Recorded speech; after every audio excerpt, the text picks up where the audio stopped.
تو ایگزسٹ کرنے کی دلیل ہے اس کے خلاف نہیں ہے.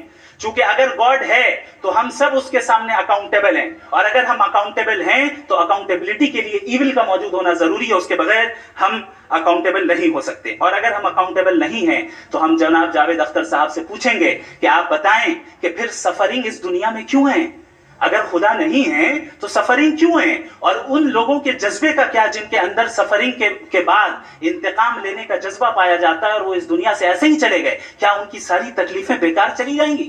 اب آ جائیں اسی ایگزامپل کی طرف کہ بال, مجھ سے اگر کوئی پوچھے اس بال کو کس نے بنایا اور یا اس ایکسپینڈڈ بال کو کس نے بنایا, میں کہوں گا کہ چونکہ یہ یونیورس اور اس یونیورس کی تمام چیزیں کانٹینجنٹ ہے.